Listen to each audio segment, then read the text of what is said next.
Halo, Assalamualaikum. Kita lihat dulu videonya dari Kiai Said. Ini dia. Ulama itu apa? Tadi saya sudah singgung sedikit. Ulama itu harus mumpuni ilmu agama. Minimal ilmu agama. Ilmu tafsir. Tafsir itu ada ayat Quran itu ada muhkamah, mutasyabihah, ammah, khosoh, mutlaqoh, muqayyadah, hakiki, majazi, nasikhah, mansukhah. Mereka paham gak ini? Itu baru Quran itu. Belum tajwid, ikhfa, idhar, iqlab, idhobihunna, bilahunna, qalqalah, madlazim, majaiz, huruf halak, huruf mad. Paham gak mereka itu? Kalau paham ini minimal baru kiai itu, baru ulama. Kalau enggak jangan ngaku ulama. Belum nahu, fa'il, naibu fa'il, ismu kana, khobar inna, mubtada, khobar, maf'ul bih, maf'ul mutlak, maf'ul ma'ah, maf'ul lah, tamyiz, hal, istighol, ya Allah, tanazu. Paham gak mereka itu? Kalau paham itu baru ulama itu. Belum balaghah, tadi sebut ma'ani, bayan, badi. Belum ilmu kalam, sifat 20 itu, nafsiyah, salbiyah, ma'ani, ma'nawiyah, ta'aluk soluhi, ta'aluk tanjizi. Baru kiai itu, baru ulama itu. Itu minimal. Kalau paham itu baru layak jadi panggil ulama setingkat cabang kabupaten lah. Ya, belum sejarah Islam, belum lagi rahasia-rahasia Al-Quran, filsafat. Itu nggak usah filsafat, nggak usah. Terlalu jauh. Apalagi tasawuf terlalu jauh. Itu butuh belasan tahun. Baru namanya ulama. Belum bicara tasawuf, ya Allah.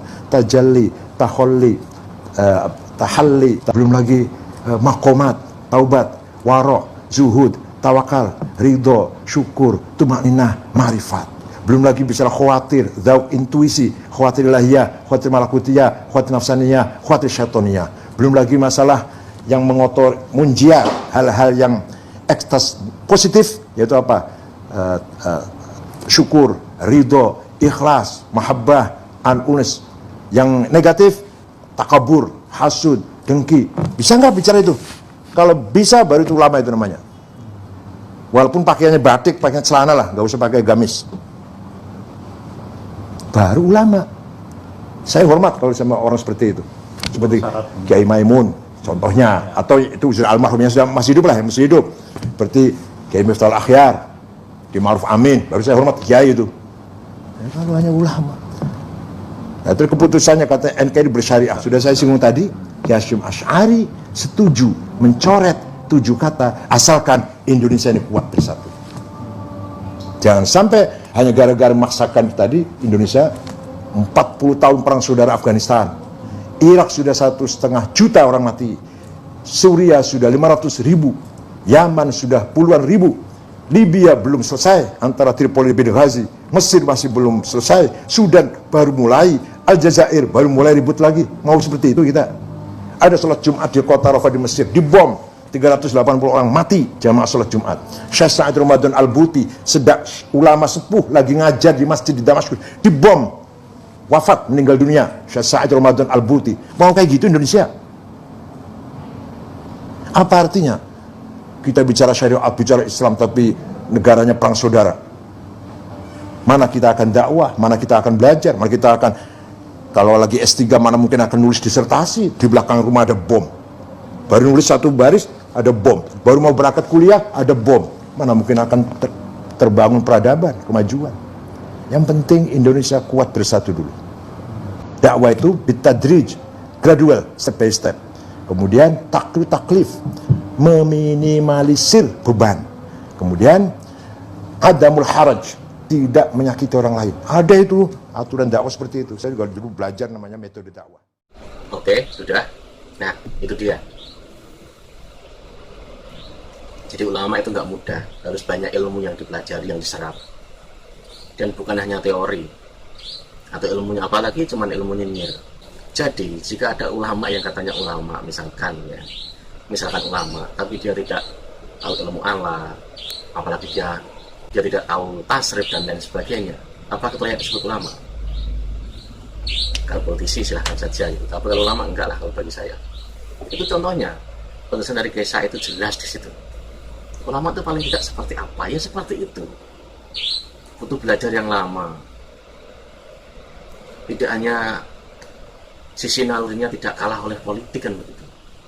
Apalagi menyebarkan kebencian, menyebarkan fitnah, Apalagi jika menyebarkan apa sih hoax. Orang saja ya belajar satu sisi ilmu misalkan, tentang ilmu tasawuf saja misalkan. Anda itu hanya untuk meraih ke makom yakin saja, itu perlu pembuktian. Pembuktian rohani beda saat Anda bicara misalkan ilmu yakin saja. Itu kan ya seperti bicara saja ya, atau Anda dengar dari kiai bicara, dari syekh bicara, dari habib bicara, atau Anda cuma dari membaca saja. Itu beda dengan pencapaian sisi rohani. Untuk pencapaian sisi rohani itu tuh perlu waktu yang agak lama, kecuali Anda memang satu peruntukan Anda orang istimewa. Itu memang beda gitu loh, memang udah capahnya. Itu baru yakin, itu baru makom yakin. Belum lagi misalkan Anda masuk ke dalam hakul yakin, itu nggak mudah, perlu proses lama. Ibarat besi ini, gosoknya ini perlu waktu yang lama, tidak sebentar, jadi tidak mudah gitu. Dan setiap orang memang makomnya beda-beda. Dan setiap orang itu makomnya beda-beda, jatahnya pun beda-beda. Ada misalnya orang lagi asik ilmu tasawuf, tapi ilmu syariatnya agak rendah itu juga ada. Walau tetap dia secara syariat ada bagus, itu ada juga. Begitu plus sebaliknya. Karena otak manusia sekarang itu tidak bisa memenuhi semua ruang ilmu. Dan setiap ilmu ini berjenjang. Dan jika ada misalkan yang ulama, dia masih suka menghasut gitu kan. Yang ujungnya apa? Peperangan, yang ujungnya apa? Kebencian. Harus dipertanyakan ilmunya kan begitu. Anda jangan lihat sorbannya, Anda jangan lihat pangkatnya. Ya salah lah. Jika ada anggota DPR bilang sertifikasi itu dari Allah, sertifikasi ulama ini misalkan itu dari Allah, ya tahu dari mana? Itu dari Allah. Memang Allah menurunkan sertifikat. Kan bisa dibaca, karena Anda akan tahu syarat ulama itu seperti apa di dalam Islam, seperti yang dikatakan Kiai Said itu paling tidak begitu. Yang kalau tidak memenuhi itu, ya nggak pantas lah dapat sertifikasi, kan begitu. Nggak pantas lah dapat sertifikat ulama kan begitu. Soalnya ini berhubungan dengan apa? Dengan manusia. Tidak hanya dengan Allah urusannya. Kalau cuma ngakunya sertifikat dari Allah gitu saja. Makanya banyak apa? Banyak penyelewengan. Kalau ada orang beberapa orang mengatasnamakan atas nama Allah, tapi dia berbuat apa kan ada. Nah, makanya itu.